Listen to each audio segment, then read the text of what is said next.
enchanté d'être parmi vous. Donc, je suis Franck Bouillariou, responsable test et release donc pour la DSI Rexel France. Donc Rexel, en quelques mots, c'est un expert mondial de la distribution professionnelle, multicanal, de produits et services pour le monde de l'énergie. Notre promesse, la promesse de Rexel, c'est d'être un partenaire multispécialiste, multicanal. Comme tout retailer, nos métiers, c'est le commerce, la logistique, et un certain nombre de fonctions support et un certain nombre d'expertises également, éclairage, câbles, équipements électriques, énergie renouvelable, automatisme, génie climatique, sécurité, communication et outillage. On adresse différents marchés, résidentiels, tertiaires, industriels, et nos clients, ça va de l'artisan électricien jusqu'aux grands installateurs, le secteur public et puis les industriels bien sûr. En France, Rexel, c'est 5000 collaborateurs sur plus de 450 sites, juste pour la France, avec pour l'essentiel des agences de proximité, mais aussi des call centers, des plateformes administratives et bien sûr des plateformes logistiques disséminées stratégiquement sur le territoire. Et pour préciser un peu notre quotidien à nous, donc de Rexel France, c'est à peu près 500 000 commandes à honorer par jour, avec une part grandissante bien sûr du digital qui atteint quasiment les 30% maintenant de notre activité au sens chiffre d'affaires. Bien évidemment, ça fait suite aux événements Covid-19 et comme beaucoup d'autres secteurs. La DSI Rexel France maintenant, c'est une quarantaine de collaborateurs qui mettent en œuvre, exploitent des solutions support aux différents métiers de l'entreprise, qui gèrent les infrastructures IT, et y compris même celles de certaines filiales. Et notre parc technologique, de par l'histoire, est assez hétérogène. On a de l'IBMI, du Windows, du Linux, on a eu de la X, sont censés séparer, on a du DB2, de l'Oracle, du SQL, enfin voilà. On a un parc quand même qui est vraiment assez hétérogène. Et du coup, pour couvrir l'ensemble de ces besoins en termes d'expertise, on a recours à plusieurs infogéances. On y reviendra un peu plus tard, ça va expliquer un certain nombre de choses, donc aussi bien sur le développement que sur les tests, que sur l'exploitation. Donc chacune avec son domaine d'expertise.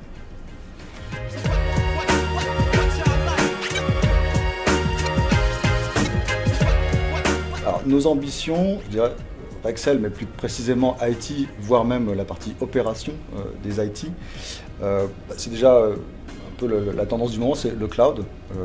Est-ce qu'on y va? Comment on y va? Donc jusqu'à aujourd'hui, pas d'approche full cloud. Encore une fois, on est une société qui a plusieurs années d'existence, avec un certain legacy à maintenir. Donc on a plutôt une approche rationnelle, basée sur des critères économiques, mais aussi de rapidité de développement, avec les outils qu'offre le cloud pour accélérer justement ce développement, et aussi des problématiques de performance. On verra que ça peut aussi contrebalancer certains élans. Donc Rexel s'inscrit dans une démarche d'utilisation des services de type PaaS, mais aussi IaaS et aussi SaaS. Et puis depuis 2020, et puis la crise qu'on connaît, mais pas seulement, il y a eu un certain nombre d'accélérations en fait sur ce sujet cloud, SaaS, avec de nouvelles solutions, donc plutôt sur l'archivage, le pricing, des portails clients aussi, pour faciliter la création de comptes chez Rexel. Rexel, c'est du B2B, donc on ne crée pas un compte comme ça. Il y a un certain nombre de pièces justificatives, de cabis, de choses comme ça à apporter. Voilà, donc il y a un portail qui a été développé dans le cloud. Et on est rentré là depuis quelques mois seulement, aussi dans une ère maintenant de microservices, qui sont également hébergés dans le cloud, et c'est plutôt ce qu'on va appeler nous des moteurs d'éligibilité, où en fait à la volée d'une commande on va aller calculer des modes de livraison par exemple, des choses comme ça qui sont éligibles en fonction de la commande que le client est en train de saisir sur le web par exemple.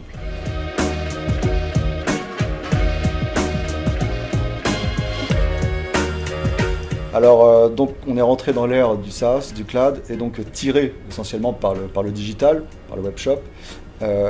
Et donc c'est un domaine qui est très gourmand en nouvelles features, en nouvelles fonctionnalités. Mais on est aussi tiré par l'efficacité opérationnelle, je dirais, du terrain, de la logistique, côté supply chain. Donc on a aussi de nouveaux concepts qu'on met en place là, depuis quelques mois, quelques années maintenant. Également des nouveaux concepts d'agence. Enfin voilà, avec toutes ces nouveautés, enfin, il y a vraiment Rexel se renouvelle en fait là en quelque sorte. Et donc ça a accéléré naturellement, je dirais, tous ces axes ont accéléré le rythme des développements, des tests, et donc aussi naturellement des déploiements, pour répondre donc à ces différents enjeux business. Pour citer un petit exemple, en l'espace de 3-4 ans, on déployait donc en 2017, 2018, 3-4 versions majeures dans l'année, aujourd'hui on en est à peu près à une dizaine de versions. Et quand je dis version, c'est pas une application, c'est une version du SI Rexel qui recouvre comme ça mensuellement, on fait à peu près voler une vingtaine d'applications. Et donc dans le même temps, le SI Rexel lui-même s'est transformé en s'appuyant sur des nouvelles solutions. Des BPM, des nouveaux ETL, des middleware, de la data virtualisation, des outils de data quality également. Et puis j'évoquais aussi tout à l'heure les solutions en SaaS, en PaaS, en SaaS. Et ça démultiplie comme ça ainsi les technologies et les expertises dont on a besoin aujourd'hui, qui n'étaient pas forcément les mêmes qu'il y a encore 4-5 ans. Désormais, on ne met plus une seule application en production pour répondre à un besoin, mais plutôt des solutions qu'on propose à nos métiers, c'est transverse, s'appuie sur plusieurs briques de notre système d'information. Et donc il est nécessaire pour nous à la fois de les tester, les intégrer et de les déployer dans le même temps, que ce soit sur nos plateformes de test ou en production. Nos ambitions côté IT Up, c'est bien évidemment de garantir la meilleure qualité de service à nos métiers, à nos clients. Mais on sent, et encore une fois avec l'arrivée notamment du business en continu, de la webshop, des webshops, d'avoir quasiment un service 24/7, chose qui est parfois difficile à tenir lorsqu'on a des vieilles infra encore hébergées sur du e-Series, l'IBMI donc. Donc là notre enjeu côté vraiment Ops, c'est vraiment de réduire au maximum les plages d'indisponibilité, notamment donc les déploiements, faire le plus court possible.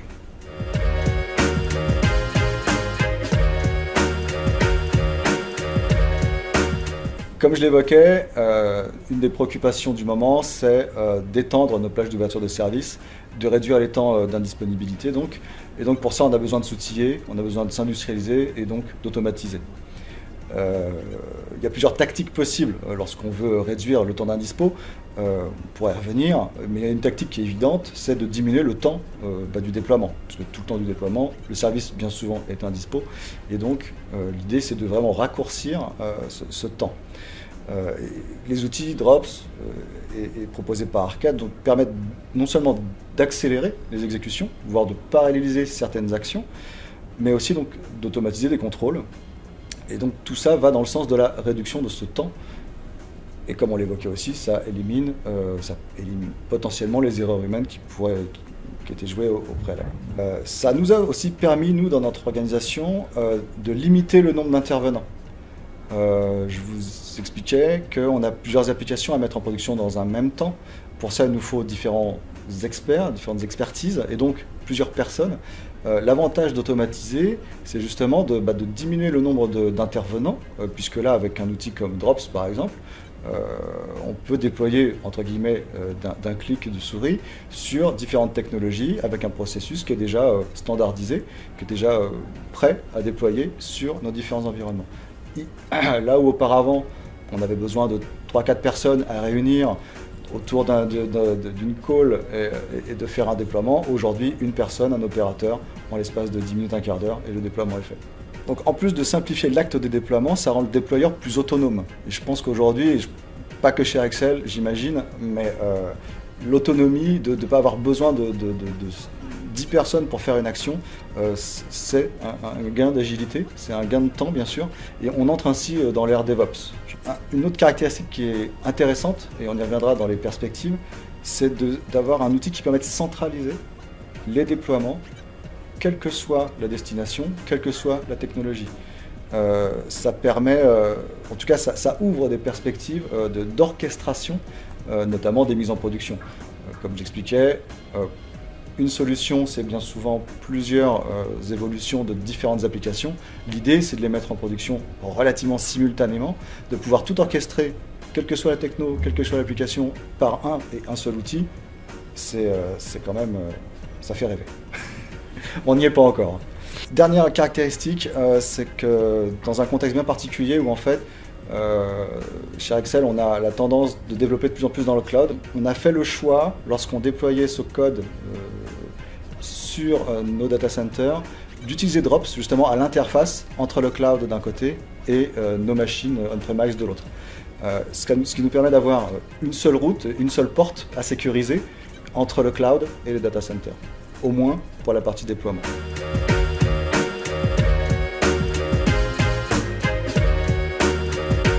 Pourquoi les solutions Drops Arcade? Déjà, Arcade était présent dès la fin des années 2000, à l'époque où Rexel a fait une refonte de son système de vente et de gestion des approvisionnements. Et donc Skipper et Deliver, donc deux modules d'Arcade, étaient utilisés pour le packaging et les déploiements. En 2017, s'est posé la question de quid des autres technologies. On commençait à avoir les problématiques que j'évoquais sur le nombre d'experts qui commençait à augmenter pour faire une mise en production, etc. On commençait aussi à avoir des problèmes d'obsolescence de certains outils qui étaient faits maison, on va dire, sur le déploiement et qu'on n'arrivait plus à maintenir. Donc on est rentré dans cette démarche de trouver un système progiciel qui pourrait nous aider sur les déploiements. Et donc après une étude de marché, un appel d'offres, on a retenu Drops V2 à l'époque, et qui était tout naturellement le petit cousin d'Arcade, puisque c'est la même société. Et donc ça nous a grandement facilité, d'autant qu'avec Drops, on peut aussi bien déployer sur on va dire de l'open, du Windows, du Linux, AX, etc., mais aussi sur l'IBMI, au travers cette intégration avec les outils Skipper et Deliver. Ce que je voudrais rajouter par rapport à ça, c'est que ça n'a pas été qu'un simple choix d'outils. Par rapport aux autres solutions qu'on avait pu rencontrer, par rapport aux autres sociétés qui proposaient ces solutions, la société Arcade avait ça pour elle, que ça correspondait bien à notre mode de fonctionnement également. C'est-à-dire que ce n'était pas une énorme entreprise, ce n'était pas une énorme société, mais par contre on avait un très bon feeling, un très bon contact avec toutes les équipes qu'on ait pu rencontrer. Et encore aujourd'hui, on a une très bonne réactivité, une très forte collaboration entre les équipes Rexel d'un côté et les équipes Arcade Drops de l'autre. Donc je vais me permettre de les citer parce que sincèrement c'est un plaisir au quotidien que de travailler avec elles. Donc dans le désordre, vous ne voyez pas de choix. Mais donc Jacques, qui se reconnaîtra, Thomas, Monica, Katrina, les Christophe. Voilà, donc je vous remercie. Et également donc, aux petits nouveaux qui viennent d'arriver, Nicolas et Asma, plus Cécile sur la partie licence, plus Philippe, etc. Enfin, sincèrement, par rapport à la taille de Rexel France et la taille d'Arcade, il y a vraiment un vrai partenariat, je pense, qui s'est construit depuis maintenant plusieurs années et qui continue et qui vit, qui est vraiment dynamique au quotidien. Donc en plus de l'outil, voilà, je pense que le modèle même de la société convenait complètement à Rexel France.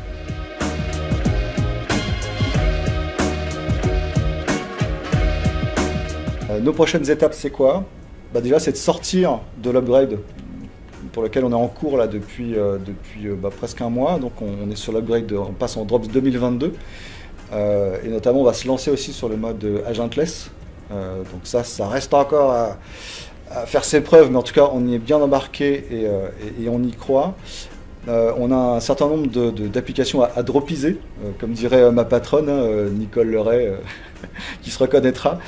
Et moi, un des points qui m'interpelle, qui m'intéresse, je l'ai évoqué, c'est vraiment l'orchestration de déploiement interapplicatif, où là, on voit qu'on va arriver pas d'un claquement de doigts, mais en tout cas d'arriver à synchroniser différentes mises en production, comme ça, sur un parc applicatif de plus en plus complexe et donc de plus en plus lourd à mettre en prod. Plus on aura standardisé nos livrables, plus on aura standardiser nos processus de déploiement, plus rapide et efficace on sera.